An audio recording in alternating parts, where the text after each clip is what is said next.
Welcome to the 9th webinar in the MGHS Institute Interprofessional Webinar Series.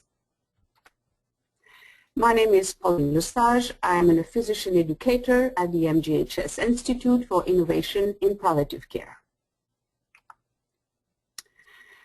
Today we are going to talk about one of the most challenging, I would say, and more interesting though, symptoms that we do encounter in the hospice and palliative care setting. Not only in this setting, but the talk will mainly talk in this setting in particular, although as you can know, delirium can be also found in any patients in the hospital as well as MICU settings and so on. Delirium is challenging and interesting because of the elusive nature of the context of the symptom, because of the complexities, because also of the poorly understanding and maybe the research that is very difficult to do in that. So this is a symptom that really is challenging us, and surprisingly enough, in the preparation for this talk, I encounter many lectures, many readings, and in all of those readings, what we thought was quite settled, like we know about, was conclusion we don't know so much about a lot of what's in the state of delirium. Whatever we talk about the definition, either we talk about the prevalence, pathophysiology, the etiology, the features, the instrument to measure delirium, as well as the management, all of those present some challenges, and it's not all set. That is to say, when we talk about delirium, we'll just have to be cautious, and in order not to be too dramatic, in order to be just saying that that's it, and we need to be open and make place for the unknown. So just before we get to further, just to mention that, and we'll come back in the bibliography, there were two recent great articles that can help us to really understand what is delirium. One was written by Leonard, published in the Journal of Pain and Symptom Management in 2012, and really it's a comprehensive review of what delirium is all about. There was also a group called the SUNDIPS, that's a group of experts in delirium that met about 2 years ago in Ottawa, and published a series of eight readings on various aspects of delirium, from research, clinical, and so on and so forth. The group SUNDIPS stand for Studies to Understand Delirium in Palliative Care Settings. This again has been published in Journal of Pain and Symptom Management last August 2014. This being said, let's start and try to capture this elusive symptom. So the definition of delirium has not much changed over the years. I just present to you this one. We'll see that the DSM-5 will come and give a bit more structure to that definition. But the important is that every word has an importance in that. You cannot say a definition and forget some words. Each of them is really has its importance. It's a transient, and the notion is transient we'll see a full meaning later on. Organic brain syndrome characterized by acute onset. The notion of acuity is really important. Of disordered attention, so a problem with attention and cognition, accompanied by disturbances of psychomotor behavior and perception.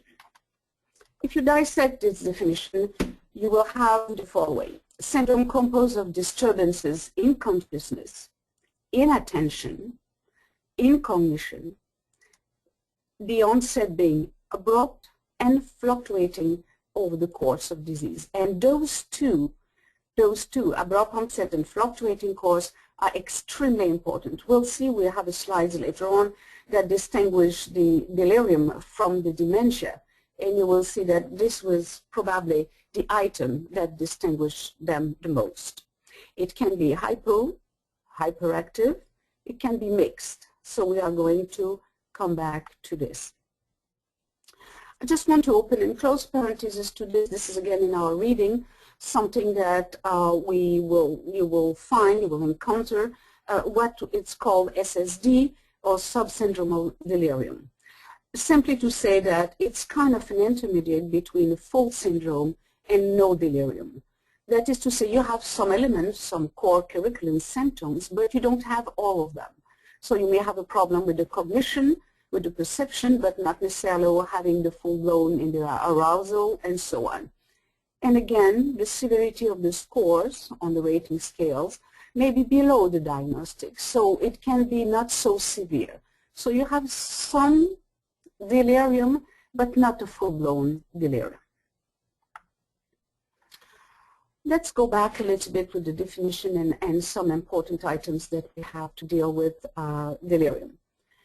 It's a very distressing symptom for patients, family member, and staff. This is one of the most distressing symptoms. Pain can be, but I think this one is even more because it interferes with symptom assessment and control. Just last night, an attending was calling me from another hospital to refer a patient for hospice. And the main symptom, the main problem for this patient was delirium. I asked her if there was other symptom as well to control. She mentioned, well, there may be pain, but I do not know how to assess it because it's impossible to communicate with the patient. And this is the problem. When patient has delirium, it is hard to find out if they are delirious and because they are uncomfortable, that's contribute to their delirium, because they are in pain, because they are a full bladder, whatever it is that really puts them uncomfortable. It is really hard, and they cannot communicate necessarily adequately with us to tell us. So it makes everything harder and most difficult. It's often misdiagnosed, unrecognized, or poorly treated. A lot of people will say, well, it's part of the disease. In terminal illness, we have to have delirium. We don't die with being fully alert and so on and so forth. Therefore, don't pay that much attention. We know that it does increase the morbidity, the distress, the mortality in patient's family. And it increases the risk of self-harm and harm to staff. Let me give you an example that really left me a very terrible, bad feeling. I had a patient a few years ago, was admitted in the hospital to the IPU, was quite alert at that point in time, lung cancer, advanced disease. She has a son who was very attached to her. And a few days after admission, she became delirious. She became confused. It started slowly, confusion, and then it was hard to master a symptom. We lost some communication. So then we had a long discussion with the son who was asking, well, don't put too much medication, don't give her too much medication. I want her to interact with you. At the same time, I want her to be safe. Shall we not have a one-to-one, and so on and so forth, all the major discussion. We finally put a plan on with a combination of benzos and of neuroleptics, which we will see later. We went that night, and after a long discussion, we said, hopefully it will be managed and she should have a good night. Well, unfortunately, during the night, just after the nurse was in the bedroom and turned her side to the door, patient fell down and hit her face. And unfortunately, by hitting her face, she had a terrible bruise, a black eye, and that did not look very good when the son came back at the bedside and said, they had a sense that there was, we did not pay attention and so on and so forth, although it was almost imprevisible in the sense that the nurse just walked out a minute around the bed and this happened. It would have happened maybe despite that. So the increased risk to self-harm or harm to the staff can be something that will cause a lot of disruption and a lot of stress in the family and in the people taking care of those patients. Prevalence incidence Again, it depends in what context we are talking about. If we are talking about general hospital, MICU, terminal illness, cancer patient versus some other. So again, you have to take that with a grain of salt and not stick to a number, which is sure, which is understandable, is that most likely when you get closer to the ending, to the exit, to the end of the disease, you are most likely to see delirium, because it becomes at that point probably multifactorial, being dehydrated, the drug, medication that we use, or the metabolic disturbances, whatever, it's most of the time multifactorial, and then therefore it's not unusual to find a higher rate of delirium. Etiology, which is very interesting again there, it's discovered only in 50% of the patients. And this is another thing that's quite sometimes discouraging, because we cannot pinpoint what causes that to happen in the patients. And so we struggle, shall we not investigate, shall we not do this test, and so on and so forth, and shall we correct what we are going to find. So let's look at the etiology.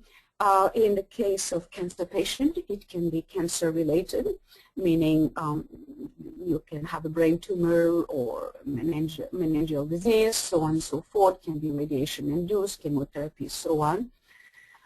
Most of the time though, it is non-malignant causes, and again you have, as you can see, multiple causes.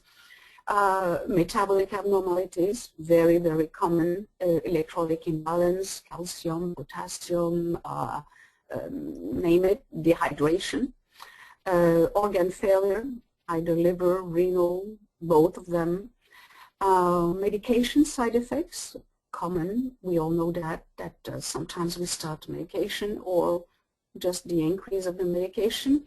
Corticosteroids can give you some delirium, we know that. Benzos, opioids. Infection, not uncommon in advanced disease, UTIs, pneumonia, nutritional deficiency, not eating too much, not having nutrients enough can cause that. Hypoxia also, mainly in patients who will have lung disease or cardiac disease. So which is interesting is that often though it's a combination of all of the above, so the question that will come is that shall we pursue and work up all those causes? We'll come back in that when we talk about the management later on. Pathophysiology, great. We don't know much about pathophysiology. This is always something that drags behind. But the good news is that we are looking more and more into it, and now we are starting to see somewhat clearer. The idea being that if we know or if we understand the mechanism that's causing delirium, we'll be probably able to manage it in a better ways. So look at all the theories that are behind the possibility of being a cause of or explanation of the delirium. And most of them have to do with neurotransmitter of various areas of the brain.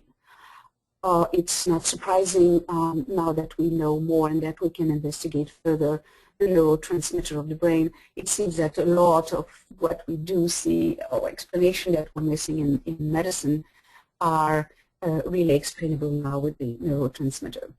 So there has been some theories about decreased oxidation metabolism, direct effect on the neurotransmitter, mainly the acetylcholine and the dopamine who are involved. Age-related neurotransmitter changes.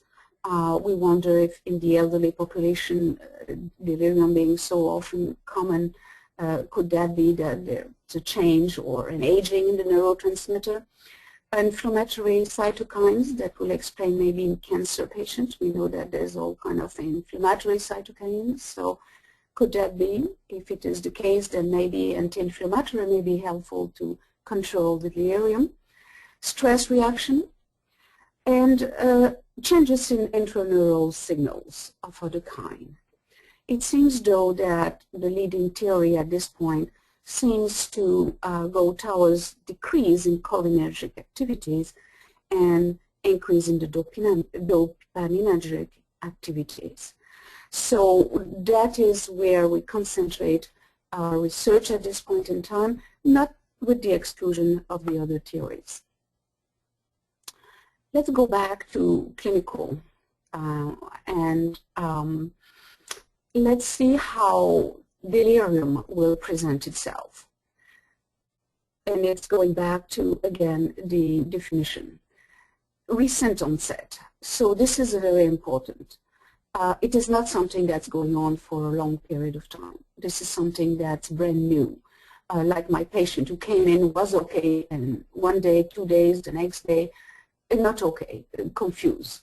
So recent onset. Fluctuation in signs and symptoms. And this is something very important.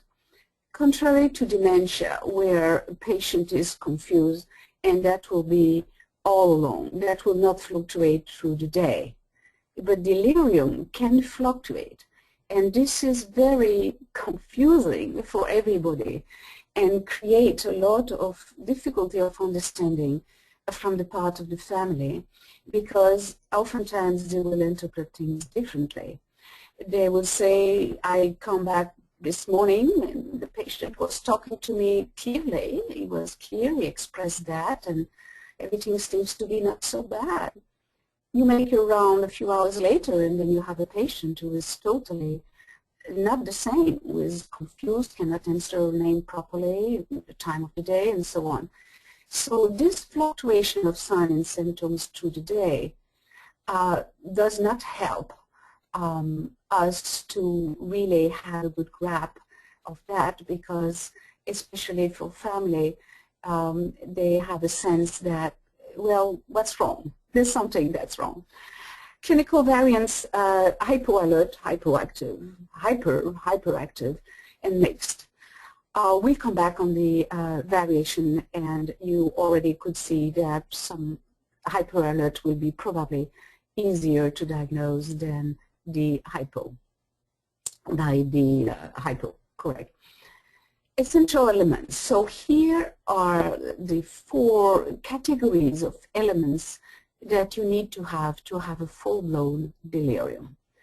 There's an impairment in the cognition.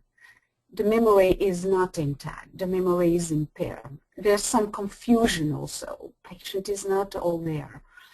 Impairment in the emotions, either dysphoria or hypomania. Impairment in the perception. Patient will talk about, will have hallucination, illusions. It will say sometimes when you make rounds in the morning, well, I saw somebody, there was a person dressed this way at my bedside overnight. And that's create also sometimes patient's family will come and say, who was that? Well, there was nobody. This is just part of the hallucinations that patient had. Impaired arousal. So patient can be sleepy, can be more active or more responsive. The DSM-4, the DSM-5, because as you know, since 2013, we have a new DSM, which is called DSM-5 at this point, just again, re-emphasize those variations that I just mentioned. I'll go a little bit faster here for sake of time, but mention the disturbance in attention, the disturbance in awareness. Also mention that it's over a short period of time, that it's fluctuant in the day, and also that there is a mention of disturbance in cognition. And all that has to be new and not something that was a pre-existing disease. So this is something that we need to find a new cause for. Early symptoms that you will find in delirium will be change in the sleep patterns. Patient is restless, is sleeping, then wants to sit down, then maybe wants to walk. He becomes irritable. It can be withdrawal, refuse to talk, refuse to collaborate to simple tasks. It becomes a bit more forgetful. oh, the physician, or you will accuse the physician or the team not to have seen him in the morning. Oh, they never come, they never pass by. So there's a kind of forgetfulness here. There's late symptoms that can be refused to collaborate even for simple tasks like bathing or other. Can be anger, swearing, shouting, abusing, physical outbursts. And here it can be very distressful for the family. Imagine somebody who is insulted or throw very bad comments, and you can see that it can cause distress. Demanding to go home. How often we have physicians who are really agonizing over this because they said, well, I promised him to go home, he's asking me to go home. And this notion of going home is not necessarily meaningful. They say that just because it's kind of repetitive pattern. It's probably coming from the back of their mind. We all know that going home means that we are not that sick, but it's not really meaning that we want to go home necessarily so. In part of a delirium, I'm not saying that this is the case all the time. So again, it creates a lot of feelings in the family who said, well, what shall we do? And started to plan ahead. Illusion, misidentifying the staff. Oh yes, you come a minute ago, or yes, I saw you, yes. And so again, that's creates a little bit of difficulties. Delusions, hallucination, visual or auditory, that can be troublesome because it can be also troublesome for the patient. It can be scary for the patients per se. Hypoactive delirium is like the name says that it is hypo-aroused. Patient is more lethargic, is more psychomotor, is not as actively moving all the time, is withdrawn more. It's different from depression. We'll have a slide on that showing the difference. It's easier to manage most likely, and it's probably misdiagnosed also because we think, well, patient wants to rest, patient is really, you know, phasing out and eventually is an advanced disease and maybe it's just part of the disease, and we are not going to treat him as aggressively probably than the hyperactive. The hyperactive is really restlessness that is can become beyond repair.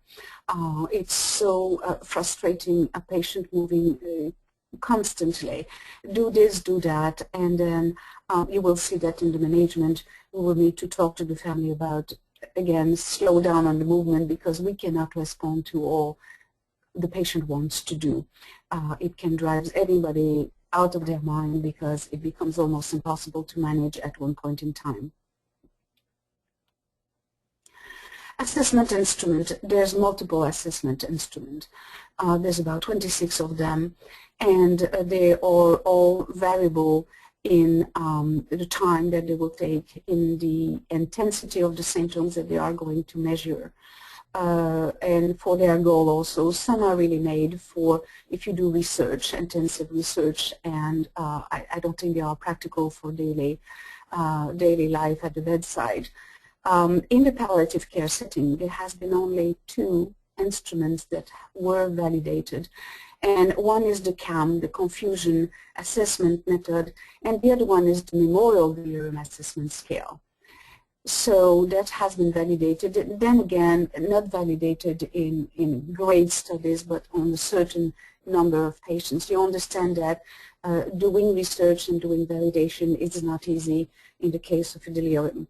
But those 2 are there. Again, if you read the articles I was mentioning before in the SUNDIPS paper, you will find all those instruments very well describe the value of each instrument, the restriction on each of them. Some of them really need to have a certain expertise and cannot be.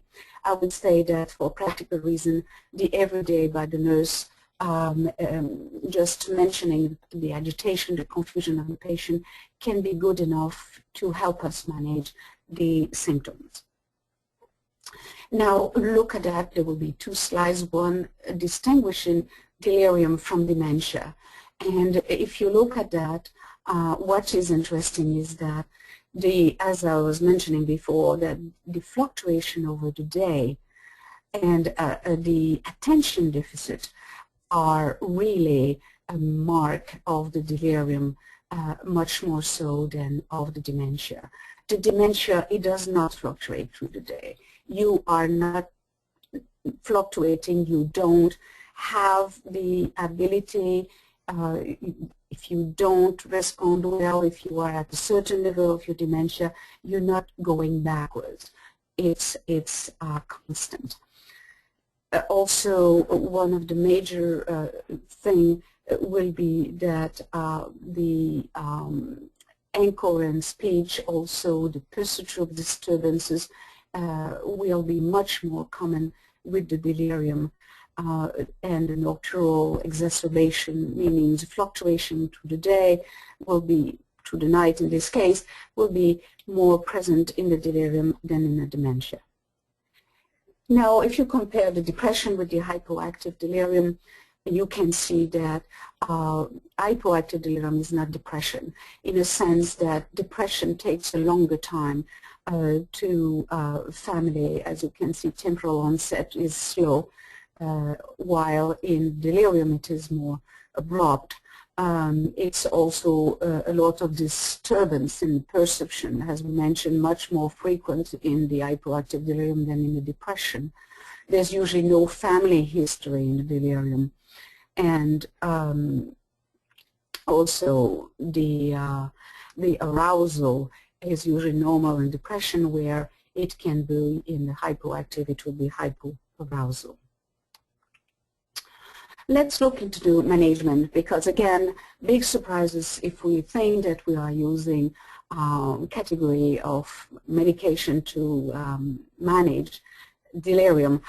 It's not unclear still which one. We don't have a evidence base for none of those that we are using right now, and there's certainly a place for improvement. But nevertheless, we need to do something to control those symptoms, and so let's go through what we currently have. Let's mention two things here that's extremely important. The evaluation is really dependent on the goals of care. If you don't plan, if the patient is in a dying process, there's no point of doing a workup of all the causes, possible etiology, to find out what we can reverse. It's reversible in 50% of the cases, not all the cases. The most likely reversible will be the medication, hypercalcemia, metabolic infection, dehydration. These are possible that if you manage, if you tweak a little bit, if you change something, that you may improve the symptoms. But then again, it depends if you want to do that. When you have a total failure and renal liver failure and brain mets, I'm not sure it is worthwhile necessarily to look. Of course, it depends where the patient is in the trajectory of his illness. The management of delirium is as important with the non-pharmacological measures as with the pharmacologicals one. Because, as we mentioned, delirium is causing a lot of distress on everybody. Therefore, reassuring, orienting, talking to the family, explaining the situation will be extremely important. We don't want in the bedroom a cohort of 10 people talking loud, the television working on, the light, full-scale light on the ceiling. This will all agitate the patient instead of calming. We need a calming environment, a calming presence, whatever it takes to get to that point. And the family needs to understand, because sometimes it's hard for them. They know it's the last minute, the last moment, the last few days. They want to be there, but at the same time they need to understand that that may create more problems than solving them. Pharmacological measures, just let me tell you that there's, again, very hard to do a large scale studies, and so therefore what we do have are limited studies on small cohort, and then depending of which cohort we do, it's transposable to some other type of patient or it is not. So two types of medication that we are currently using, the neuroleptics and the benzodiazepine. So the neuroleptics, we have many. We have what we call the old-fashioned one, this is the typical one, the Haldol, and the atypical ones, which have been on the market for the last 10 years, and there's always a new one coming, which is Seroquel, Zyprexa, Risperidone, and so on and so forth. So the question we do have is that, is there any one better than the others? And there has been some studies maybe showing a little bit better, but overall, no. And overall, the conclusion that we can say in looking at all the studies is that haloperidol remain the first line, the practice standard in the neuroleptic. Because it's a few anticholinergic effects, minimal cardiovascular adverse effects, and it's also come in various modalities, injectable, sub-Q, IM, IV, so it is easier to use. They all can prolong the QTC. They all can give you the EPS syndrome, and they can cause, all of them also, sudden death. But what has been shown, the literature has been shown, that in the palliative care situation, when we use those at low dose usually, and not the same as when we use them for psychiatric reason to calm down a patient, those side effects are much more uncommon. And so therefore, this is not, we should not be afraid of using them because of those side effects. It is also known that there's some risk factor, like old age, having also dementia or having Parkinson, can put the patient at risk of some of those side effects. We all know that, and so perhaps at that point for those patients, maybe using benzos in or instead of can be a better move. So again, the efficacy is equivalent to Haldol, suggesting that, you know, all those symptoms that we are using so far, there's no evidence base saying that we should pick one instead of all the others.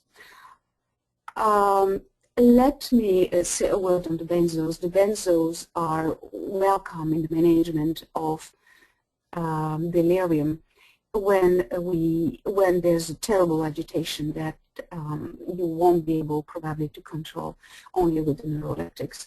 And so it's an adjunct oftentimes. It is welcome also when you are in end-stage advanced disease, and when sedation can be welcome in a sense that there's no pursuing goals. The patient will never recover is communication, and therefore having a patient at quiet is really a main goal. So that can be very interesting in that point. It should not be a first line usually, unless you have a contraindication to use the other agents. So let me just tell you though, and we can go on for stories, but as you know, Haldol has a very bad connotation in the population. I will always remember this case of a patient who simply refused me to use the Haldol, and at that time there were all those new ones were not really on the market per se, and Haldol was the one to use. And because Haldol is oftentimes associated with psychiatric disease, with it's an antipsychotic as the category is, so oftentimes family may be reluctant to use them. So you really need to explain what it is that you are planning to do and what is this drug in particular. A societal stimulant used for the hypoactive delirium, there's just one or two studies minimally. I think it's too soon to tell if we should use them because there's a lot of side effects to that as well. Let me conclude with a great topic that we will have the occasion eventually to discuss in a webinar next summer, I think in July, the sedation. So I put that here because delirium is one of the symptoms for which we will use sedation the most commonly. It comes sometimes so out of hand that you cannot really control that and you need to do so. So the rates of sedation for delirium, for all kinds of reasons, is quite variable. As you know, it's a controversial topic. There's still debatable about that. The indications are still not clear. But for intractable delirium, most experts in palliative care as well as hospice care will certainly recommend and will be in favor of using medication. And then in this case, probably that the Haldol and the neuroleptic won't be enough. You will probably would need to use some of the benzos, and it is recommended then to use a short-acting benzos like a lorazepam, midazolam, which will be probably better. Let me conclude by a history that's a real history and say how far the distress can go and how far the work to find the proper management of delirium can go as well. We had a patient who was 45 years old, came to us from another hospital, was walking, talking. The diagnosis was a melanoma of the neck as well as the mediastinum. And at the beginning, the symptom was really pain, and he was on a high dose of opioids, something like 5 up to 10 milligrams of dilaudid an hour. And pain was well controlled. Pain did not become an issue, but he became very very delirious and agitated, extreme agitation. And so we managed slowly by using neuroleptics at the beginning and adding, but that was not enough. We had long conversation with the family and everybody was imploring us, do something, we cannot stand it. Even the patient in his relatively calm moment can say that, do something. So then we had the benzos, and believe it or not, we were extremely surprised because we ended up having a patient who was on dilaudid 10 milligrams an hour, who was also on Haldol high dose, and exactly, I forgot exactly what, but a quite comfortable dose. And he was on 2 milligrams of benzos an hour, which is IV, for a total of 48 milligrams a day.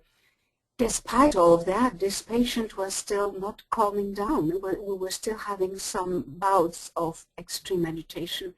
So we add the third line, which is a line that we can see also recommended, and we'll come back to that in sedation, that the phenobarbital can be used as a third line, 90 to 120 milligrams 3 times a day, IV, and then the patient's really rested comfortably. And obviously it's most of the time a terminal event. So in conclusion, let me tell you that pharmacological prevention of delirium does not exist. We don't have anything. It comes when it comes, and then we have to take action then. It's frequent, it's devastating, it's stressful for everybody. Pathophysiology, we're starting to see a little bit clearer with the neurotransmitters. The workup and the treatment should always be in accord to goals of care. If you are not planning to treat the etiology, don't look for it. Treatment with neuroleptic is the treatment of choice. Open and close parentheses here. A lot of you will think that increasing the opioids will help for the control of delirium, and it's not the case. You better go with the other lines. Haldol is the best and the most practical drug. Benzos can be used with caution because they can increase the delirium. So depending on what is your goal, you can or you cannot use the delirium. I'm well aware that we went over. I just would like to present to you the bibliography, the two capture your interest of those two excellent review article that was, you can see a lot of them, the one that were published in 2014, and we are lucky to have those because it's quite up to date, and also the article by Leonard about delirium diagnosis and classification challenges. So now let me go back to the question about delirium. So, I think that somebody is asking a question, and I'm sure that this already has been addressed. How do we distinguish dementia and depression for delirium? So we talk a little bit about that. You'll have to combine those two tables probably that we mentioned earlier, and then we can see, and the differentiation with the dementia is really, so the dementia is really something that it's more steady. It doesn't have the fluctuation of the hypo or hyper alert delirium. So I hope I made that clear, that the dementia, once you are in a certain stage, when you are forgetful and more forgetful, you don't reverse back. So I think that this is, could you have a can you have a dementia and have on top of that a depression? Or could you have a depression and then become demented? I suppose so. And then it may become difficult to distinguish them, especially at the end of the dementia, because the patient will have, of course, some symptoms of depression, not smiling, not eating, not doing any of that, losing weight, and some of those. But again, this will be probably the time frame, the onset, that will help us probably to distinguish. And it is not exclusive that they can be both together. As you know, we know that depression also has to do with the neurotransmitters. So who knows if there's a mixed up of that. We still are working on the Alzheimer, on those dementia. We still don't know anything about that. So is there a common ground with both of them that will be difficult to separate them? Possible. Shall we then start treatment or not treatment for those patients with Alzheimer who have dementia? I think it's a matter of where we are at in the course of the illness. What are you expecting to adding a new medication with side effects? Is that really what you want to? You are not going to reverse your dementia necessarily, so you may want to give a trial. I think in a case like that, when we are in what we call a gray zone, I think it's good to do a trial. Max out the drug, and then be able to say after a certain amount of time, depending on the drug we are using and how long it will take to give you maximum effect, decided or not to pursue the therapy. Handouts available, and all of that will come in bibliography. You will all receive that. The one of you who are following this lecture today. It seems, let me mention, I did not, as you can see, there's still a lot of things that can be said about delirium. There's a lot of readings also that can be done. It seems that the injectable form of Haldol is better than the oral form. It has to do with the first liver passage, and you will have a better action and less side effects most likely. And besides, think about that, when you are extremely agitated, it's not the time to ask the patient to swallow a pill, swallow medication. It's time to have an immediate action. It's time to have a rapid action, and probably the injectable form is it's better. The reference on the handouts, yes, the reference and all of that, don't worry, will be in the handouts that you are going to have. And again, I point out to those two series of articles who are extremely interesting if this is a topic that you want to pursue. Somebody's asking me a question about what shall we use as far as scanning instrument, scoring instrument. It depends what you want to achieve. If it is for research, not for research. I think for daily living, for patients that you want to manage and see if your medication is helping or not, it's hard to use those scales.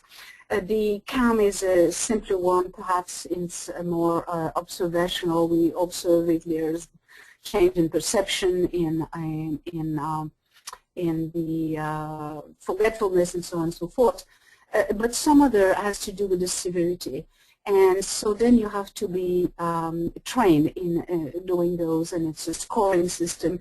And as you can see, it takes much more time. So I don't know how practical they are in daily living. To tell you the truth, in my practice in daily living, we were using simply the nursing assessment. They have, as you know, at the end of the shift, all kind of filling questionnaire about patient was that agitated or was so on and so forth. So I think that this can be enough for the purpose that we are doing, at least in palliative care setting. So there's many other questions, and I'm sure there will be more.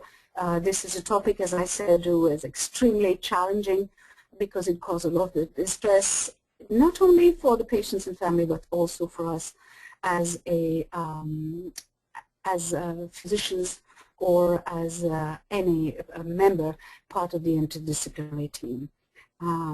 So again, thank you for the attendance. Please do not forget to fill up the evaluation, and we'll have hopefully the pleasure to see you in 2 weeks, in February the 12th, to again talk about another challenging, but in another way, topic, which is consent to care, where the patient lacks capacity. So we'll talk about not only lack capacity, but also consent in general. So hoping to see you in 2 weeks. Take care.